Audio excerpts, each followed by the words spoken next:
Okay, so that was drawing one. I'm going to go ahead and flip my paper over. We're going to start it the same way, but we're going to do some different things. So up at the top of this rectangle, I have my paper portrait again. I'm going to make a dot. This one, I'm also going to make a dot right in the middle. And then here, I'm going to come in between the middle and the bottom of the paper. I'm going to find the midpoint on that fold, and I'm going to make a dot. Okay, if your face was a weird shape last time, this is your chance to fix that. So I'm going to slowly come around and I'm going to create the shape of my face. Okay, up here at the top, I'm going to make a slightly curved line. Then I'm going to make my crown, the top of my crown. And then I'm going to do whatever I want to do to my crown. I'm going to add those shapes to it. So you can change it up this time if you want. If you want to do it the same way, that's totally fine. Under the chin, I'm going to do the neck, shoulders. This time, instead of a curved line for the shirt, I'm actually going to do a V-neck. So you get to choose. And then in the middle of the face, we're going to start with the features of the face now. So I'm going to do a different nose this time. So I'm going to point to the middle. If you have a way of doing a nose, go for it. I'm going to do it right here, and I'm going to do a nose that looks like this. You don't have to do that.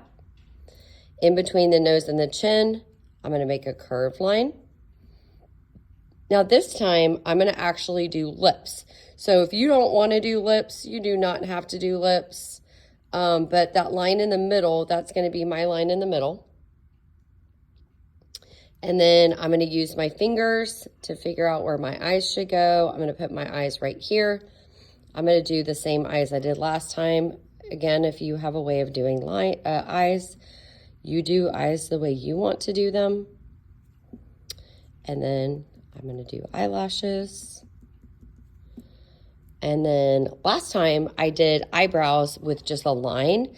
This time I'm going to do the same kind of shape of the eyebrows, but I'm going to do some texture lines so that it actually looks like eyebrows and hair. So I'm just using little bitty lines in the same shape or the same curve, but I'm adding that texture.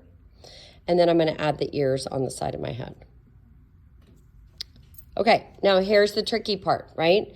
So if you need help with the hair, maybe somebody can help you with that, but we're going to keep it simple. Remember, if you have straight hair, you may want to do a zigzag line, boys, or you may want to do a curved line like I did the first time. And then girls, if you want to do your hair however you want to do it. But what we don't want to do is color our hair in with our pencil and make it super dark, because then when we go over it with Sharpie, it's going to look really bad. So I'm just adding some texture lines here, and then boom, I'm done. Okay, now once you're finished, what you're going to do is you're going to look at both of your drawings, okay? You're going to decide which one you like the best. And at some point, you may have to pause this. So say that I like this one the best. I'm going to flip it over to the side that I don't like. I don't like this side, so I'm going to draw an X on it. I don't like this side, so I'm going to write my name.